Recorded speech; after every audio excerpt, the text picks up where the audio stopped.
So I just had a really interesting conversation with Jonah Reynolds of EarthShip BIotecture. This is a very different interview than a lot of the other alt asset allocation interviews.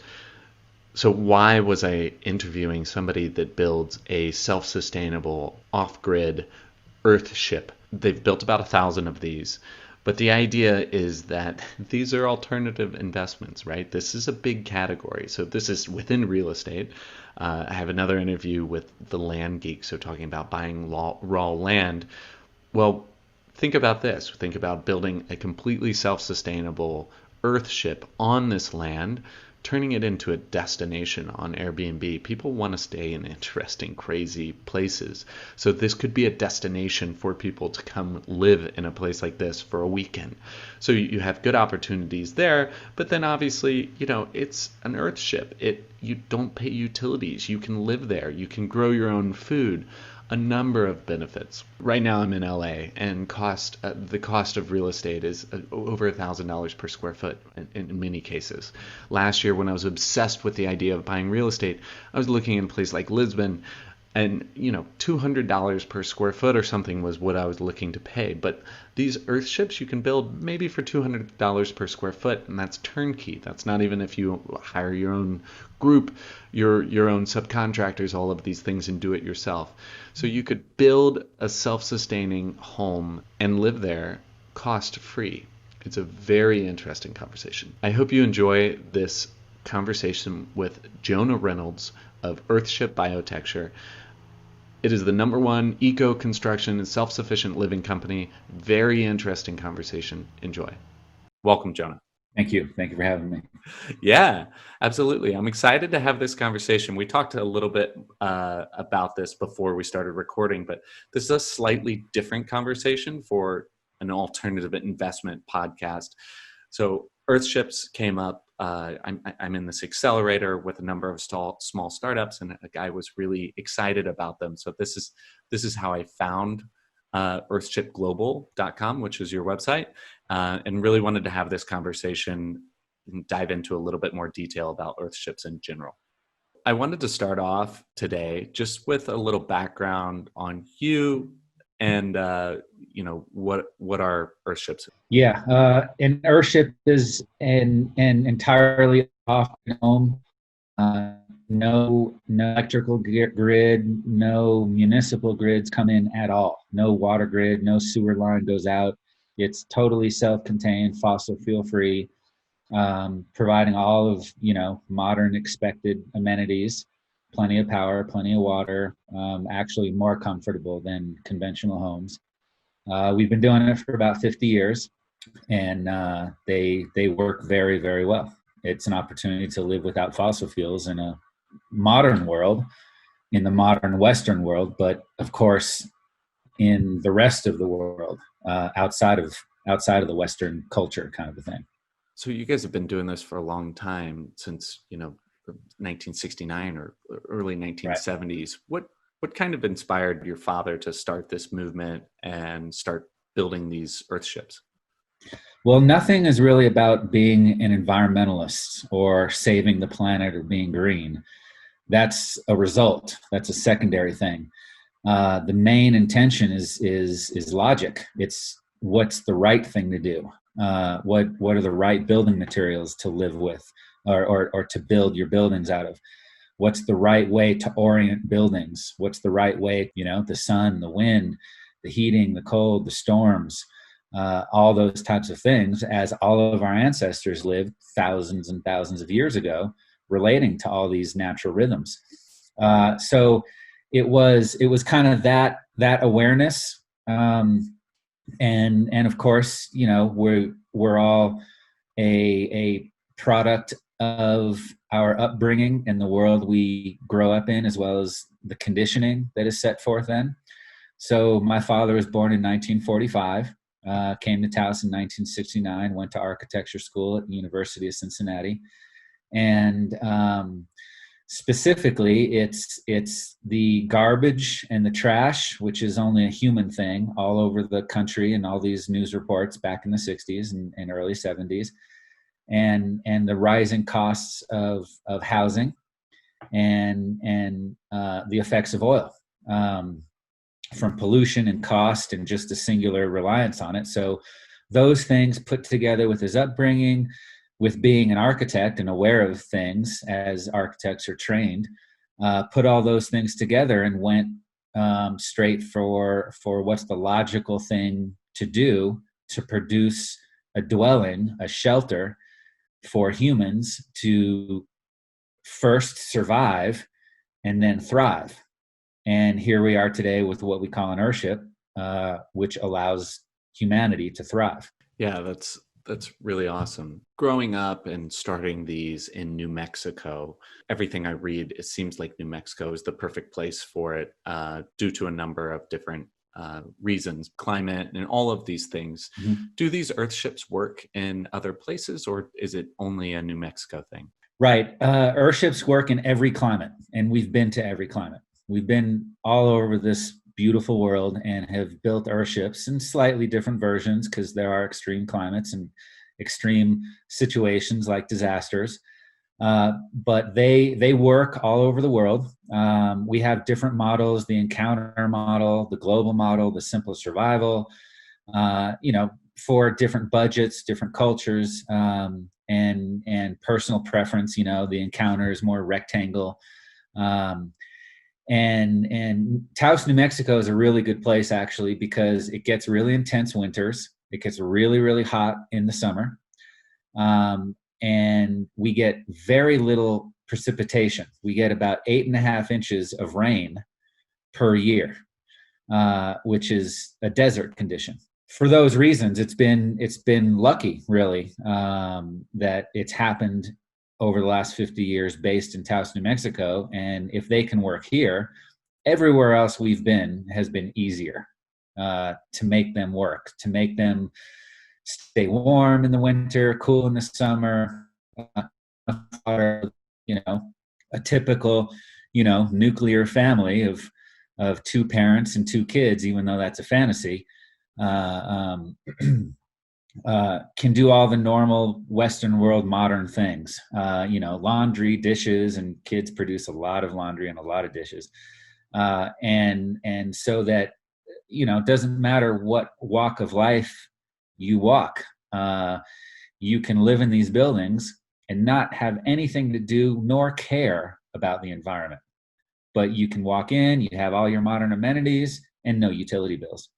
So it was really a coincidence that Taos, New Mexico happened to be the place. My father was actually trying to avoid the draft. And so he came out here to try and race motorcycles, and was very aggressive with it and won a lot of races, never got injured, ended up teaching drafting, pardon the pun there.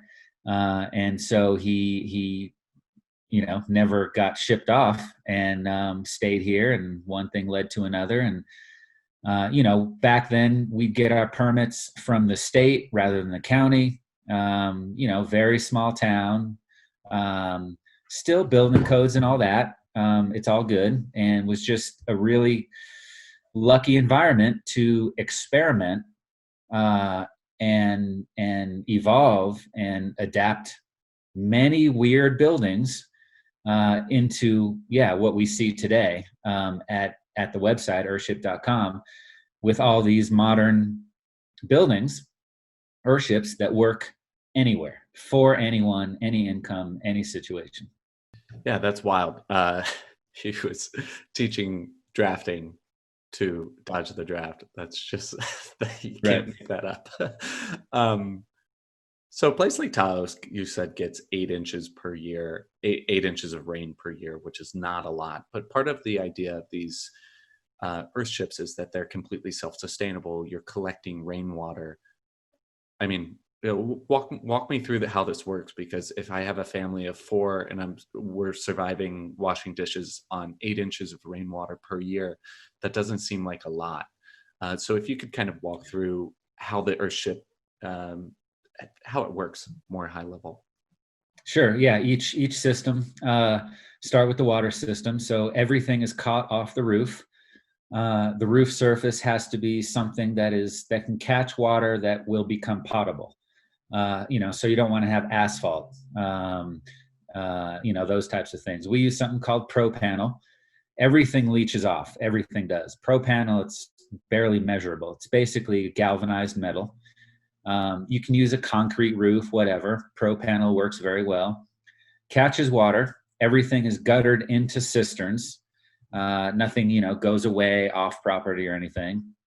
In Taos, New Mexico, anywhere where you get 8 inches, 10 inches, 12 inches of rain a year, you really want to be careful and capture everything, every little drop everywhere. And it goes into cisterns that are buried. The cisterns are elevated slightly, so that the point is, and the elevation of the pump. Water pumps, especially solar-powered DC pumps, like to push water. They don't like to pull, which is why solar wells don't work that well or require a giant power system. So the cisterns are elevated just to create some gravity. So the water gravity goes into the building, essentially. And so then we have a board with a water organizing module, which receives that gravity pressure. It's not huge. It's not 30 PSI, but it's enough in case the pump breaks. You're still going to have water being pushed through your sink, right? Worst case scenario is always what we're prepared for. So everything about the EarthShip is, if everything electrical breaks down, you can still live, you can still function, right? So for example, right now with this, big portions in New Jersey are losing power. So that's no flushing toilet, no refrigeration, no lights, nothing. And that's just absurd in this day and age. So water gets caught on the roof, goes into cisterns. The cisterns push it to a water board. The water filters it, pushes it into a pressure tank. Then we get code required pressure to the rest of the house. We have an extra filter on there.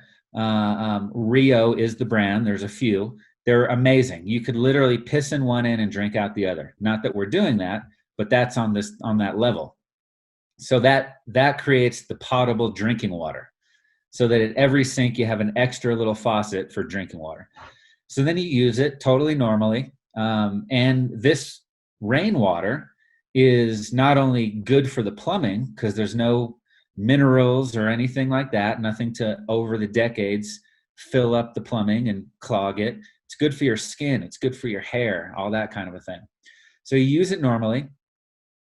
Everything except the kitchen sink and the toilet I'll get to later. It doesn't flush with this fresh water, but everything except the kitchen sink goes into an interior botanical cell, which is, like you can see behind me, one of these planters on the inside. It's just a planter. It's nothing here is invented, nothing is patented, nothing is trademarked. This planter is essentially the Florida Everglades. It's the same concept. It's Mother Nature has invented everything for us over billions of years. The idea that we have to reinvent things with machinery, not only does it not even work, it's just inefficient. It's not logical. So these planters are lined with stuff called EPDM. It's like a wetsuit material. It's basically just to keep the wastewater from leaching out into the ground and potentially polluting aquifers and wells and all that kind of a thing, which is a big problem these days. So again, everything, all the wastewater except for the kitchen sink and not the toilet, I'll get to that next, goes into the interior gray water planter. The plants clean it, the roots clean it, it oxygenates it, it transpires the water up into the plants. You can grow a huge amount of food, and very successfully. It makes us look like we know what we're doing in terms of growing food. We've grown basil with bark, and it's amazing. Harvesting bananas in February in Taos, New Mexico, when it's 20 below, it's amazing. Then, obviously we have food experts on our staff, and they're really taking it to the next level. And so all that water is contained, it's cleaned. And so whatever water the plants don't use ends up at the deeper portion of this planter, the well kind of a thing. Again, everything's lined and contained.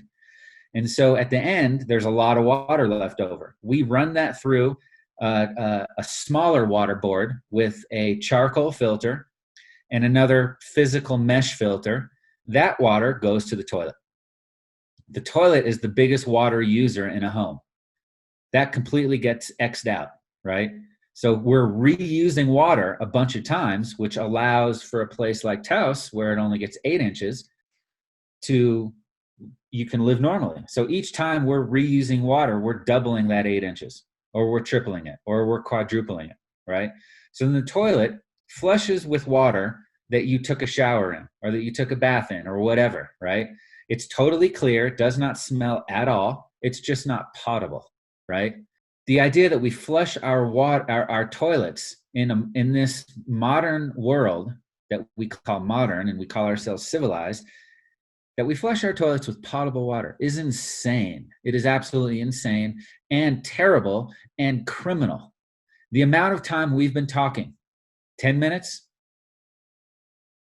30 kids have died from lack of potable water in this world. It's insane. So anyway, we flush the toilets with gray water. The toilet also has a freshwater supply just in case, and this gets into how we're able to get this permitted. The toilet flushes into an exterior botanical cell. Same thing, it's a planter on the outside, lined and contained. It goes into a septic tank first. The septic tank then breaks down all the solids and all the chunks, and then that septic tank overflows into this outside planter. Same thing happens. Again, nothing's invented, nothing's patentable. It's the Florida Everglades, essentially. Is how this works. And we sometimes will put plastic bottles all crushed up in the bottom to create housing for the good bacteria that eat the bad bacteria. Big rocks, gravel, topsoil, all that. And again, plant experts tell us exactly what to do. Same thing, the plants clean it, transpire it, grow, amazing food and vegetables, all tested. It's actually a little bit cleaner than food in your most organic stores, even though it's in gray water planters and black water planters, right? Even the root plants in the black water planter is cleaner than at organic food stores. And of course, flowers and all that. So again, here in Taos, New Mexico, it's a desert, right? 8 inches of rain per year, super dry. These outside planters create an oasis. It's like Costa Rica in this little planter outside, and all kinds of varmints and owls and birds and bees. It's beautiful. So then that exterior botanical cell where the toilet flushes into and the kitchen sink flushes into, and we put the kitchen sink there because there's always food chunks and stuff. Maybe some of our own places, like my own EarthShip, I have the kitchen sink going into the gray water planter just because I'm more on it, right? But when we're doing for clients, it's a different story and code things. I don't mind if you keep that in. And then so that toilet goes out into that outside planter, and that outside planter never has conventional leach field where it can overflow. So this whole water system from the roof all the way to the end of the outside planter, which the gray water planter on the inside also overflows into that outside planter. Our stuff is in line, right? It's inside of the conventional plumbing, the conventional wastewater system, the septic tank, the leach field. The house is conventionally plumbed so that you can valve all of our stuff off and you have a totally conventional system. There's the codes, there's the permits and all that. Every health department that I've ever talked to, New Jersey, Washington, Florida, France, all of it, they love what we're doing. They're very familiar with it, but invariably, we're not necessarily in the residential code. Industry level does allow for a zero discharge system, which is what we do. So that's how we're able to get a permit for our system, for our residential system, because our stuff is inside, it's in line. So that's essentially the water system. So on the permitting, like if I bought a property in a residential neighborhood and then bulldozed it and wanted to put an EarthShip, would I be able to because of permitting or not? Well, because of permitting, yes. But the most sustainable home is the home that's already built. Right. So you'd I want mean, to I'm not saying retrofit. that that's the best But method if, to do it, but okay. Okay, so yeah, and there are there's permits. neighborhood associations, there's historical things, there's all that kind of stuff. But yes, they totally fit into the codes because they're in line. That's the water system. That's the wastewater system. The power system these days is basically conventional solar panels. We pretty much stay away from wind because it's moving parts, and they break. So, and nowadays, uh, the solar power systems actually starting about 10 years ago are just so powerful that the last thing was you still needed liquid gas or propane for the oven, right? These days you don't anymore, just because the power systems are so big, and it's really amazing. There's talk about electrifying the world, which is a little iffy, but it just goes to show you how powerful the solar panels and the batteries are these days. And so that provides more than enough electricity, but pretty much everyone would prefer to cook with a flame. So that's why you're always going to have that.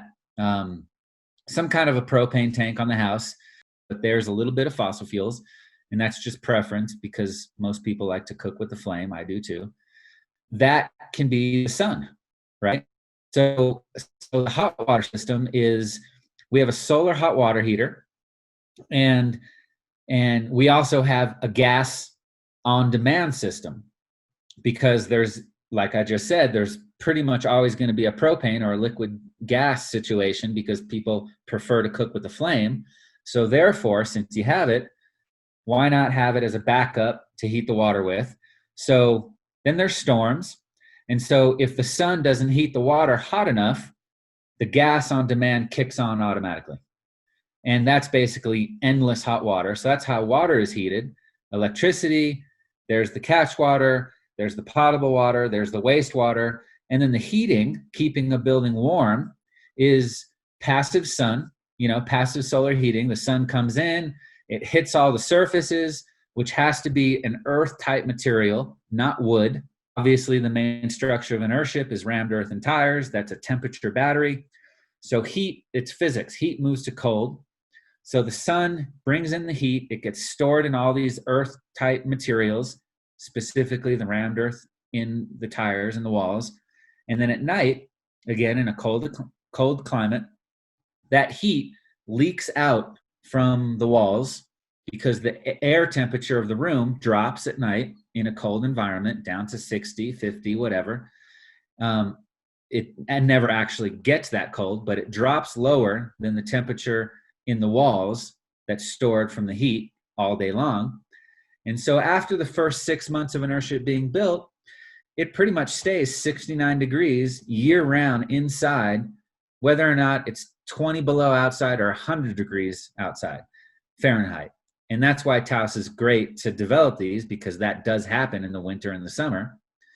Now, to keep it cool, we have cooling tubes. Basically brings in the air from the outside. It goes through all that thermal mass, all that rammed earth from the tires and the berm outside. Heat leaves all that cool air, all that air. The air becomes cooler and enters into the EarthShip. The top of the greenhouse has skylights, lets out the heat. That gets a natural convection going. All that thermal mass is like, think of like a cave, right? A cave is always cool, constant temperature. So we have that same technology, essentially, inside of an EarthShip. So it's not all cold and dark like a cave, but it's that same method. And that's how they stay cool. So those are the basic systems of how an EarthShip gives you all the things you need to survive. And then we've been tweaking it over 50 years and designing it so that you can thrive, and we meet expectations of what, people who are living in the modern world expect. Yeah, that's fascinating. Lots of stuff I want to unpack there. I mean, firstly, I'll start with water is going to be a gigantic issue, right? So having these structures that use it much more efficiently, like our ships do, this is just very, very Right. interesting for me. I am curious to dig in a little bit more on heating and cooling. So it sounds like I mean, these places, even though the temperatures are wildly fluctuating, if they have a lot of sun, then you have solar energy, you have the ability to kind of charge up these walls with heat that can then disperse it to the rooms at night. But I mean, you had mentioned that these are able to be built everywhere. Some other places that don't have as much sunshine as a place like Taos or California, how different is the structure for a place like that if solar energy and lots of sunlight aren't possible? Right. So EarthShips are thermal mass homes first. They hold temperature. They're passive solar homes second, and other things too. So whatever temperature you put inside of them, whether you get it from the sun or gas heating or fireplace or whatever, they're going to hold it. And you're never ever going to freeze. Your plumbing's never ever going to freeze, like happens almost every winter, in the East Coast of the US, and all over the place. It's crazy. So uh, uh, you could be, here in Taos, New Mexico, you know, Mexico, California, Nevada, wherever, France, in the middle of Africa, anywhere. And so that is going to block your horizon to horizon sun, right? And so you want that, especially in the morning, because you're going through the night, which can be chilly depending on your elevation and a number of factors. And you want to, all EarthShips are angled about 13 and a half degrees east of south toward the morning sun to get that early morning sun. And so if you have a whole bunch of trees, that's going to affect it. You don't want to cut down a lot of trees. It's also going to affect the solar panels from gathering electricity. And then, if there's mountains, if there are buildings, we're looking to build in West Philadelphia next year, and it's right next to a 3-story building. So we're going to build a 2-story EarthShip just to get up and reach, because we've done some sun studies on the shortest day, December 22nd, and there is some shade, but we're going to tweak the design and make it taller so that we can get the sun. And so, we've gone way north in Canada, and we'll have a double front face, so it's like a double greenhouse, right?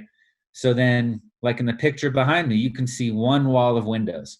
We'll have 2 walls of windows in a super cold, super extreme climate, so that you have that many more envelopes, is what they call it, or barriers between your living space and the outside, right? So that, when it's 20 below up against these windows behind me, I put my hand on the windows and it's a little chilly, right? But over where that banana plant is, right, over my left shoulder, that banana plant thinks it's 68 degrees, right? Because there's a temperature gradient. So they're designed that way so that the main living space isn't right up against the outside, like a conventional home where you only have 5 1/4 inches between you and the outside, and just a little bit of batt insulation, which is never going to cut it. That's why utility bills are crazy expensive. And so there will be some tweaks. We'll tweak the ends of an EarthShip if there's a beautiful view. And so when we're way north, or for that matter, way south, away from the equator, the sun is always lower in the horizon. So we don't need the sloped front face, the sloped windows. They'll be vertical, because on the shortest day, December 22nd, in the northern hemisphere, right? This is maybe some of my ignorance of being in America, which is the shortest day of the year is different in the southern hemisphere, I believe. But the shortest day of the year, so you get massive sun in your building on the shortest day, which is heat. So we'll tweak some things like that, sun angles, if there's trees around you, views, and for that matter, also, if it's super, super hot, the building will be deeper so that you're farther away from the extreme temperature. That actually makes a lot of sense. And for a lot of these houses, do you recommend having some sort of backup heating on that propane tank as well, or shouldn't need it if you're in the far extremes? You never really need it at all, even if it's super extreme, because like I said, we'll tweak the design so that you never need fossil fuels, is the point. It's the responsibility of design professionals, engineers, architects, we call ourselves biotechs, to provide shelter that are never going to run out of power, water. They don't even have to think about the building. They come in, turn lights off, on and off, and they just live. So when I'm hearing these things in this world of people having issues, even from hurricanes and earthquakes, wiping out buildings, it's insane these days. So, so that's why I'm saying it's our responsibility to create buildings that you don't have to have any kind of a backup.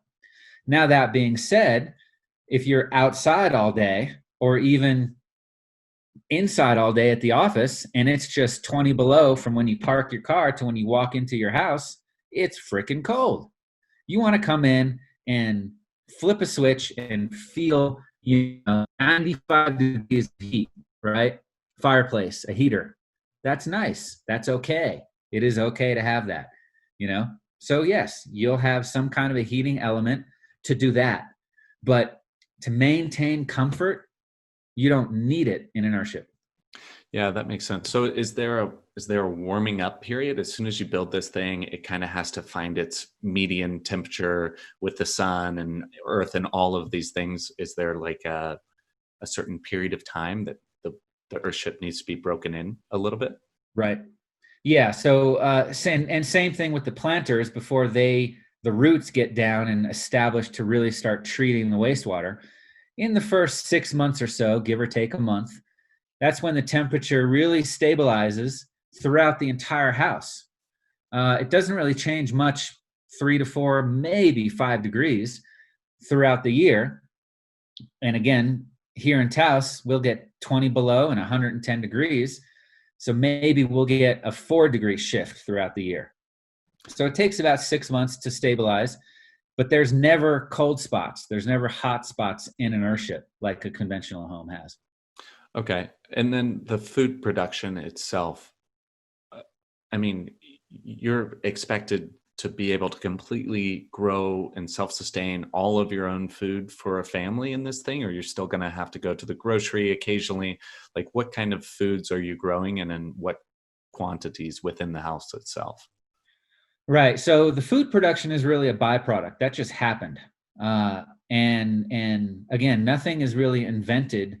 There's nothing patented. This is just in most cases, except the really amazing and big EarthShips, it's just a rectangle planter like behind me. And the wastewater goes into it, the dirt, the plants, they really do everything. It's really incredible. And the plants go crazy. I mean, we've grown basil with bark. In the last 10 years, as we've been focusing more and more on food production, and COVID has really, really illustrated this, because I don't want to go to the grocery store. My father, Mike Reynolds, is about to turn 77. I don't want him going to the grocery store. I don't want my mother going to the grocery store. All these people of high risk. It's crazy. It's crazy that we even have an issue with COVID. We need better leadership and all that. But that's maybe for another podcast.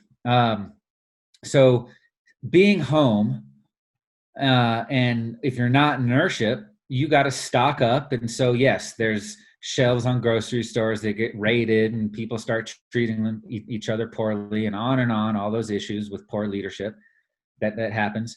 So in an EarthShip, with these planters, all the things that go down our drains that plants absolutely love and go berserk on, like we'll grow bananas and papayas in the winter, basil, tomatoes. It's incredible. Our company has about 30 full-time people. Every Friday, we have lunch, and our food expert makes lunch from all the planters and all of our EarthShips, which is a bunch of EarthShips. That's awesome. Huge Great. bowls of lettuce. And Einstein said you have to eat living food, and then you get the enzymes that are still in your gut when you're eating it that are alive. And so, if I'd say if you were a food expert, and you were really, really going at it, really focused, really preparing your planters and growing all the right things and had your whole meal plan set out, and you were a vegetarian, you would never go hungry. But you know, especially in the Western world, I say no way, because the Western world has a horrible, horrible diet, and the portions are just out of whack. But you could definitely survive and supplement yourself. You're never going to grow enough wheat in an EarthShip. We have a few EarthShips where we have ponds where we're getting tilapia and all that. And so with COVID, we've definitely been focusing on the planters, and like my father said a lot at his EarthShip, he's growing all kinds of vegetables. Just look at all the size of this planter behind me. You can graze all day long, and you're definitely not going to go hungry. You'll survive. You'll be just fine. But yes, you will be going to the grocery store. Yeah, love it. That's really, really fascinating. So I'm curious to dive into a little bit more on the construction, and you touched on it a little bit with tires and the walls and mostly mud, the certain type of roof that you said could also be concrete. But if you could, and obviously you guys have done a number of these and they're customized, but like what core characteristics do most of these EarthShips have in terms of construction, and how is that way different than the type of house I'm in now? Right. Looks like you're in a stick frame house, as most buildings are in pretty much the Western world. So you have and most of it is 2x6, right? Which is actually 5 1/4, 5.5 inches. So that's the thickness of your wall. Inside of that 5.5 inch cavity is bat insulation, the pink stuff, and that's it. So when it's really cold outside and really hot outside, you have to turn on your air conditioner. You have to turn on your heater. Otherwise, it's unlivable. Your roof has insulation in it, same thing, but it's not nearly enough. And then wood rots. It's weak. It burns. You can drive your truck right through your house. So it's no wonder hurricanes and earthquakes and all that just obliterate those types of buildings. In any kind of an environmentally friendly, to use that phrase, building, sustainable building, your walls are going to have thermal mass. Outside of that thermal mass, you're going to have insulation. Thermal mass holds temperature. So whatever temperature modification you do on the inside with your heater or your air conditioner or whatever, that thermal mass is going to hold it, right? Water, rammed earth, adobe, rock, stone, spun glass, which is the pink bat stuff, right? Insulation is wood. So on the outside of your wall, you want insulation that keeps temperature from moving from one side to the other, right? So that's going to keep temperature out. You need to have enough of it, not just 5 1/4 inches or something. That's basically worthless. So in EarthShip, a building that will not need any mechanical cooling, any flame, especially not electric heat, because anytime you use electricity to make heat, it is just absurd, the amount of electricity. Those little toasters you can put 2 bagels in, that uses 3/4, that uses like 750 watts. The entire power system on an average EarthShip is about 1.5 kilowatts. So when you turn on the toaster, it's using half of your entire power system. The average conventional home uses between 15 and 25 kilowatts. It's insane. So there's no toasters in these EarthShips, is what you're saying. Oh, there are. You can turn it on. Yeah. But it's going to have an adverse effect. The amount of electricity that our Western world uses is berserk. It is insane. No wonder there's, power outages. So, to create a building that uses no electricity, no fossil fuels to stay comfortable, right? It is in the code 3 feet off the ground that you have to have at least 70 degrees, 69 degrees. It is in the code. It's never enforced. To do that with no fossil fuels, for some reason, EarthShips are the only buildings that do that. And that's not okay. Nothing's patented. Nothing's trademarked. We teach people, but for some reason, no other companies, no other architects, which are liable, in my opinion, don't do that. But to do a building that does that, you have to have a certain amount of thermal mass. When you compact that thermal mass, around 95, 97% compaction, super, super hard, into rammed earth and tires, which is about 4 to 5 wheelbarrows full per tire, 235/15 tire, basically a truck tire. That thermal mass is going to work a lot better in terms of holding temperature, right? And it's 2.5 feet thick, not the 2x6 thick. So it can create a tremendous amount. It can support a tremendous amount of stress. Right? Think giant snow loads, or think about giant hurricanes, right? Or earthquakes. Nothing is earthquake proof. Nothing is hurricane proof. But EarthShips, and this is why insurance companies and bank companies and fire departments and emergency services love EarthShips, because they're a very low risk. They're going to make it through any disaster. Fire isn't going to burn through dirt, rammed earth and tires. The wood on like these windows behind me will go away, but the structure will always be there. So that's the main structure. Outside of those rammed earth and tires, we have berms that if you Google EarthShips, you'll see pictures of EarthShips, and they always have the big berm around them. That's just more thermal mass. That's all. So that we can get that comfort inside, whether it's 20 below outside. Now, that's the main structure of an EarthShip, the rammed earth and tires. In the roof, that's where we put all the insulation.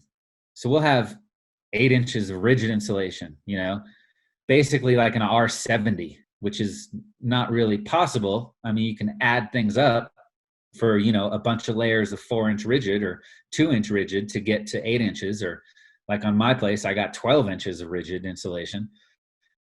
Basically nothing is going to go out, no temperature is going to go out the roof.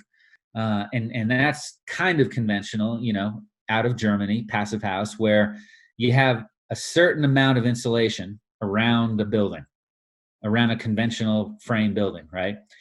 You're still going to need some heat, but it's light years better than, for example, the building you're in, just a whatever frame home or something like that most people in the Western world live in. But when you have that level of insulation where the envelope is sealed, right? There are no microscopic air leaks through that sealed envelope of the passive house, then you add that quality of insulation with thermal mass, and you have a home that's going to perform and be off-grid no matter what, any 20 below, 120 degrees, whatever. So the heating and cooling aspects are directly tied with the structure. A door and a door from the outside. And then the equator facing side, which in the northern hemisphere is south, southern hemisphere is facing north. The EarthShip behind me faces south. Those are just double pane, conventional, standard sized windows, right? They have a certain R value, not very good. And so like we were talking earlier, if you're in a like 20 below, you're going to have 2 rows of greenhouse windows, right? And then so to keep them warm, like we were talking earlier, the sun comes through that front face and it heats all that thermal mass. And we kind of employ cave technology with cooling tubes to bring in cool air when it's 120 outside. So that's pretty much how it works. A lot of these materials, and again, you guys, how many of these EarthShips have you built to date? We've done hundreds and hundreds, if not 1,000 or 2,000. Okay. Yeah, I mean, it's evolved like over 50 years, right? But maybe 1,000, couple thousand of these EarthShips since the beginning. Yeah, since the beginning. And we have books that's on our website at earthship.com that teach people how to do it. So there's probably an equal amount that individuals have done. We've heard about some of them. Yeah, and maybe that's a good transition, is a lot of the things you guys do at EarthShips. It looks like you have online academies and books and how-to guides. So maybe at this point, like what it is you do as a company, how you facilitate these EarthShips being built. Yeah, so we feel very strongly about open source, and not really patenting or trademarking things in general, as a capitalist society tends to do, uh, especially something that can really help people. You know, so these designs, this technology, these methods, fundamentally help people. So the stress and struggle to live, to survive, just fades away. And so, with very little effort, once you're in them, you actually start to thrive.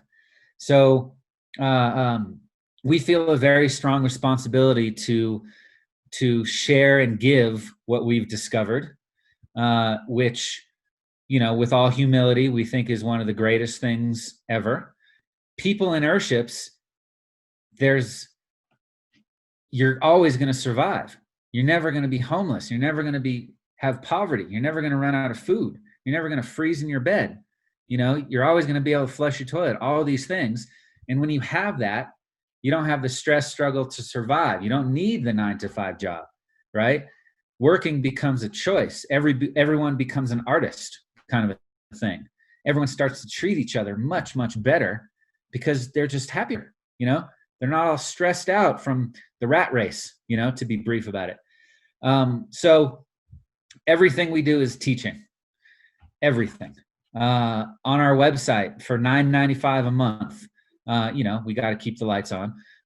We have full construction sets for that price, So yes, you can join for a month, download the drawings, cancel your membership, get access to all the webinars and all kinds of other stuff we throw in there to try and keep you on monthly. And so you can take these drawings with the books that we have, get yourself some land, maybe attend our online academy. Again, that's at earthship.com, or not. You can just get our book, get our drawings, build your EarthShip, and you're set, And so we have a school, a full-on school that we've been doing for about 15 years now called the EarthShip Academy, where it's a tuition, it's classrooms, it's tests, it's teachers, it's in the field. We are the world's most advanced. We are way ahead of any other school. And I've heard the University of Oregon is at the top of the heap for the whatever UC system. Nothing is really in the field, and not to talk shit about them or anything. We're all moving forward and we're all on the home team, but there's no field studies. They don't actually do what they're teaching. And so we partner with schools like Western College out of Colorado, and University of New Mexico, and other places. I've taught at Temple University in Pennsylvania and outside of the United States. But we have a full-on school where people of all ages can come here. It's a full-on classroom setting, but it's in the field. And it's based on 50 years of research and development, if you want to call that, of us traveling the world. I mean, we've been to some incredibly harsh environments, not just climate, but poverty, after disasters. We've learned from building and teaching in Africa, building and teaching in the Caribbean, building and teaching in Bolivia, and we integrate that into what we have in what we call the EarthShip now. Because people live differently on wherever you are, certain continents, Most of human history, people have lived as a community, not just a single family like that, which is much more sustainable as a community. So we have a full-on school. We have 4 or 5 semesters a year, It's about a month or 2 months long. You can graduate. We have a whole program where you go through 3 builds, beginning to end. You have a field study, tests and quizzes, and then we would recommend you to potential clients if that's your angle, if that's what you want to do, or we'll just hire you and bring you onto our crew.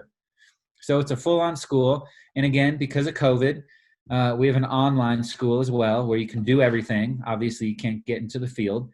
But yeah, everything's at earthship.com, and there's the school. And then, like I said, we have books light years ahead and obviously relevant today and decades ahead still, that break everything down. So you can get the book, and this has happened many times, where we'll get a post from people. We bought EarthShip volumes 1, 2, and 3, 3 books. We built our EarthShip, thanks.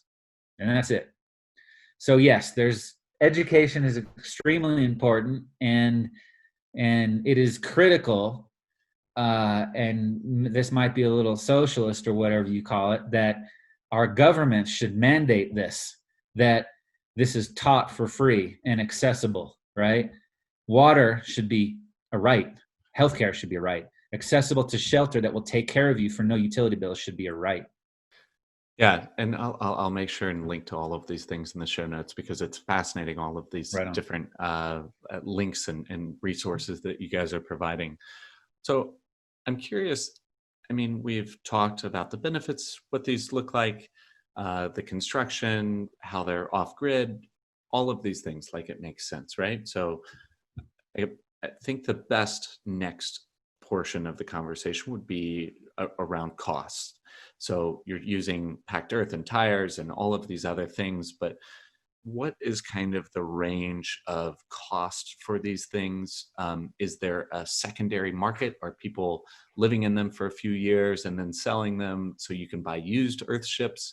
You know, if you could just expand on all of these things. So what I'm looking for is the cost per square foot to build would be X, you know, some sort of Sure. range, and then touch on the resale sort of thing. Sure. So we have a few different designs.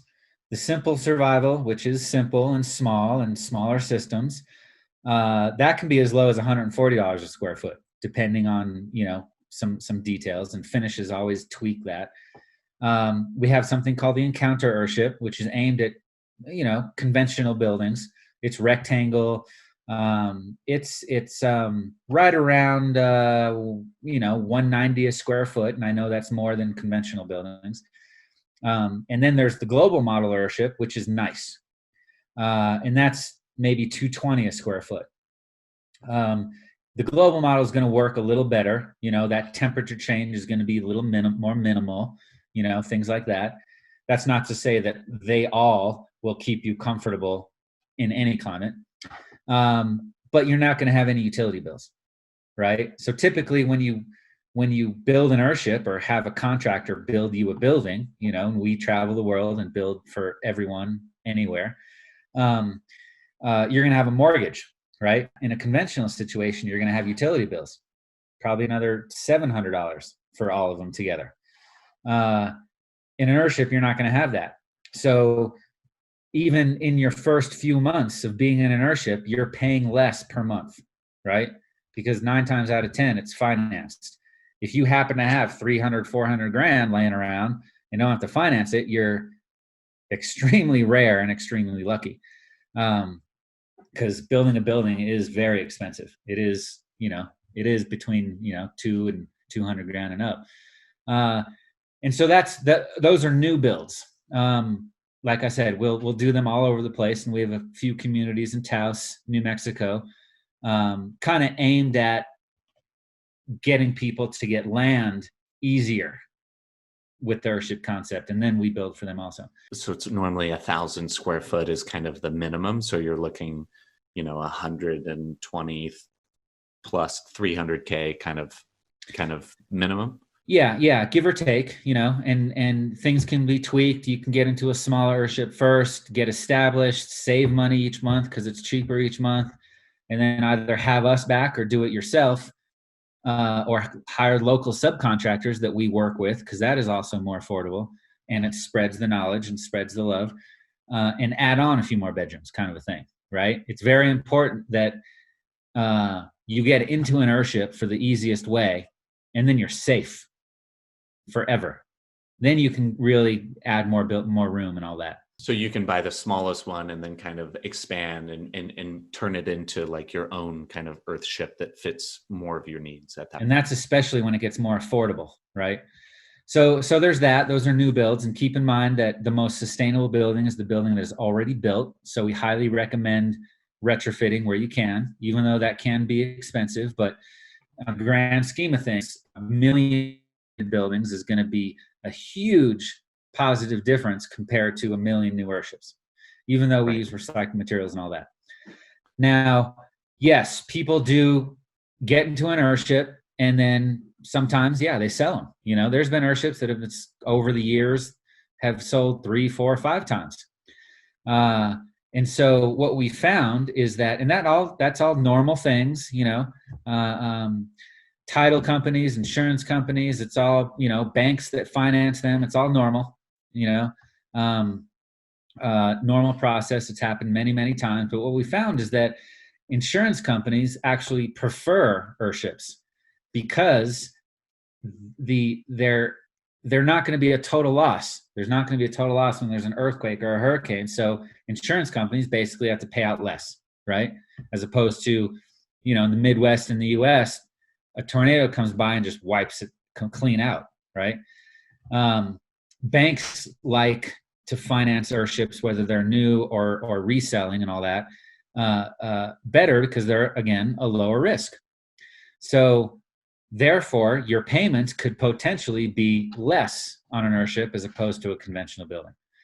And of course, anything environmental these days is more valuable. So it's better to, it's a good investment to buy an EarthShip. We also have EarthShips that we build, and this happens with clients, that become nightly rentals on Airbnb, right? So people can experience that. It's a great investment that way. And that happens all the time, totally normal. The most popular Airbnb, in fact, the top 5 most popular Airbnbs in Taos County are all EarthShips. People are actively seeking out green environmental stuff. So it's good there. So EarthShips, I'd say 20 years ago, we would probably have to hold the hand of getting, EarthShips financed or EarthShips resold or any of those things. But these days it's normal, and I'd actually say in most cases it's actually better and easier. Okay. And what is the timeline for construction? So I say, hey, I want an EarthShip. I want you guys to do the whole thing. I want the top of the line. I've got financing, or I've got 350K ready to go. Right. What does it kind of look like? Right. So typically on a construction loan, banks will dole out the money so that they see progress, so you're not just take a whole chunk and nothing happens. So that will, but if you show progress enough, like typically it's every 2 weeks, and then we'll get another big chunk. But that's with financing. But like you said, if the whole budget is there, and we've even though banks do dole it out, it doesn't really slow us down. So a global model 2-3 bedroom EarthShip will do in about 8 or 9 weeks, and that's moving quick, right? That's like, think about a Lego set, right? All the little bags of Legos are laid out and they're organized. You have your instruction book, you have your space where you're going to build. All the Lego pieces are all like in the right order, so you don't have to go over other Lego bags to get to those. Same thing on an EarthShip build. We lay out all the materials so that the things we're going to use sooner or closer to us, that kind of thing. We have our crew of about 12 people, and we'll set up tents or use local classrooms, universities, and partner with them for the classroom space. And of course, dorms or Airbnb or whatever. And so that's how we're able to build, a typical 2-3 bedroom EarthShip in 8 to 10 weeks, right? That's moving quick. I'd say most of the time it could get to 12 weeks, maybe 4 months, kind of a thing. It depends on what the needs are of the client. If we're getting closer to the winter, whatever, that kind of thing. So we might move faster to avoid that, or slower for whatever reason. But typically it's 3 months, 4 months or so. Obviously, it depends on the size. The simple survival EarthShips are much faster and easier. They typically use a lot less wood. But that's generally the timeline.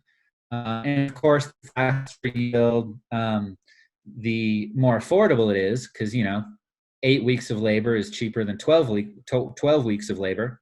But that's us doing it turnkey, all finished. We'll also do shell and systems, so that we're specialized, right? Your average contractor, your average electrician, plumber, whatever in your area probably doesn't know how to do an EarthShip, but that's why we have our EarthShip Academy. And so we'll typically come in and we'll do the shell and system. So on the outside, it looks done. It's weathered in, the structure is there. All the systems that are different and fairly unique are done. And you know the client has the peace of mind that it's done right, it's going to function. All of our systems are designed so that a local electrician, local plumber, local finisher, local whomever can come in, wire the house normal, connect to our power module. Come in, plumb the house normal, connect to the water module and the gray black water planters. All the finishes or whatever, the walls can be drywall on top of the tire walls, which you get into a flat plane.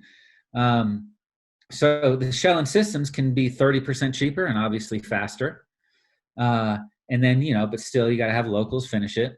And then when you're building it yourself, right? Like if you go to our EarthShip Academy and then go home and build, or if you get our books and build, typically that takes longer, but when you're doing it yourself, it's a lot cheaper, right? So you can spend maybe 2 years building your own small 2-bedroom EarthShip for, less than half of what it costs to have us come in, if that. Right. And that makes sense. I mean, leverage you guys' knowledge and experience for certain key aspects and then hire out local contractors to do like some of the other stuff. So I totally get that. I'm curious. So who is your ideal? Obviously, these things can be built everywhere, but what is the perfect location for something like this? Lots of sunlight, mid-level temperatures year round. Like paint me the perfect picture of the climate for where an EarthShip should be. Well, I'll get to the physical climate, but the ideal situation is disasters, poverty, homelessness, inner cities, which is a disaster in every single inner city. It is horrible what's going on. That's the ideal place that we go to, and every disaster we hear about, like that just happened in Beirut, which we're getting ready to go to. That's why we do what we do, so we can get there. Obviously, we teach, but we go to these, demonstrate, teach, and then it spreads. The ideal climate, we don't really have a preference. Like I was saying earlier, I'd say Taos, New Mexico is one of the harder climates just because we get so little amount of precipitation and water is life. And we do get extremely cold winters, so nothing like way northern Canada, but we're able to figure out how to make an EarthShip perform when it is super, super crazy cold and super crazy hot and, not enough water. Wastewater doesn't really matter where you are, planters on the inside, planters on the outside. So anywhere else besides Taos, New Mexico is easy. For that matter, because we've been here for 50 years, it is also easy. We just know what to do. So nothing's really new here. So, but ideal, the easiest place is where you get at least 14 inches to 15 inches of rain a year. It doesn't get too cold, Goldilocks zone. Doesn't get too hot, doesn't get too cold. But when you basically the tropics is the easiest. But when you ask me what's the ideal place, I'm going to say the place where the need is the greatest, where there's the most suffering, where there's the most need. That's where we want to go, and that's where we do go.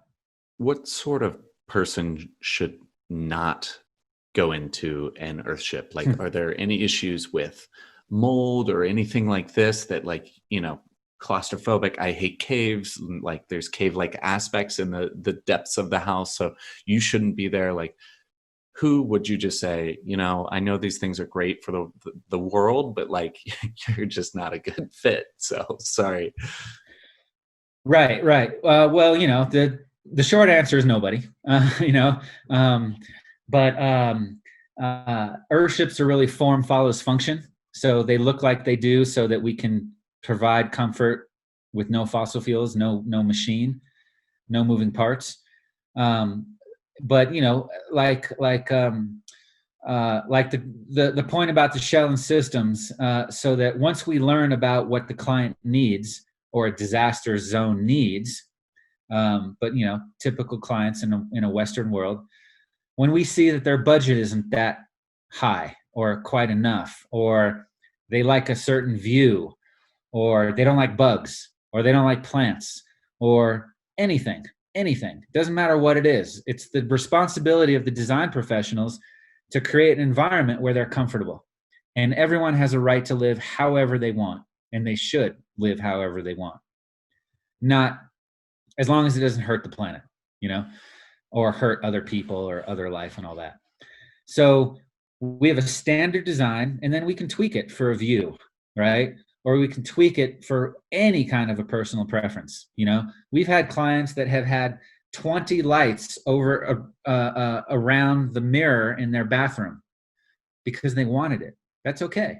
Or they want to have a bunch of toasters or whatever it is. That's okay. We're not going to judge. We're going to make sure they're making an informed decision, and we're going to make sure they're spending their money properly, and we're going to make sure they're getting into a building that they're going to be happy with. We're not doing it just to make a sale or just to make money, even though we use every penny of profit and beyond that to go to these disaster relief zones. But that's what we do when we have clients and situations, climate as well as disaster, that needs certain things. And it doesn't matter what it is. We can accommodate so that the building is still doing its thing without any fossil fuels at all, and can still be affordable for that particular budget, right? But to specifically answer your question, if there is someone that I would say shouldn't be in an EarthShip, I would probably want to make sure that the information is understood, so that yes, my political views might lean a little to the left. So what just popped into my head is someone that is extremely opposite of the typical person you might judge to be in an environmentally friendly home, which EarthShips are actually just right wing as much as they are left wing, because they provide security, they provide safety. They're, maybe a lot of people have thought that typical Republican values is what is it called? Financial responsibility, even though that's nonsense, because it seems like every Republican president destroys the budget. But whatever, for right wing or certain viewpoints that are just have no care or love or anything for the beaver or the wasp or whatever. Just making a point here. Those are still ideal people to be in EarthShips. You're going to walk into your house and you're going to live. And that building should take care of you, period, with no fossil fuels. So therefore, there is no person that I would say shouldn't be in an EarthShip. And there are tweaks to make. EarthShips do make you interface with plants and weather and the rhythms of the planet. So I'd say if you don't even want to deal with that, if you don't want any plants in your room or whatever, fine, we'll tweak it a little. Not a big deal. All right, makes sense. This EarthShips, I think this whole off-grid, especially with the rise of this work remotely, work from anywhere sort of mentality. I mean, I was saying before we started, I'm in LA, and you're looking at $1,500 per square foot in most places, right, like on the coast. And it's just crazy for me that people still think that this is, you get caught up in it, and it's it's a great deal. So I really like the idea. I romanticize about it, buying some low cost land in a desirable spot that fits this, 14 inches of rain, lots of sunshine, lower cost, building one of these EarthShips and living a pretty nice little life there, I think. So lastly, I just wanted to say, Jonah, thanks for all of your time. And where can people find out more about what you guys are working on? Where do you suggest my listeners go to, start their journey down and find out more about EarthShips? Yeah, check us out at earthship.com, EarthShip.com. Everything is there, from, the books and videos and school and all kinds of news items about people doing Earthships all over the world. Our projects, that's the place. And, there's a lot of webinars and things that you can do while we're all quarantined. But yeah, it's at earthship.com. And, you know, definitely tell your friends all about this, everyone who's listening, because this is really good stuff. And take care of each other. Awesome. Thank you so much, Jonah. Really appreciate it. All right. Thank you. There you go. Jonah Reynolds with EarthShip. So firstly, thanks for listening. And if you enjoyed that, please share it with somebody that you think might be interested in learning a little bit more about living off grid or living in Earthships. I really appreciate it. Also, just wanted to mention that I'm always open for feedback or recommendations. If you have a platform, an alternative investment that you'd like me to feature or investigate in a little bit more detail, please just send me a message on any of the social medias or info@altassetallocation.com. Lastly, please subscribe to the podcast or on YouTube, and any sorts of likes or comments. These are always appreciated and help other people find the podcast or YouTube video out there. Thanks a lot. Have a great day, and good luck investing.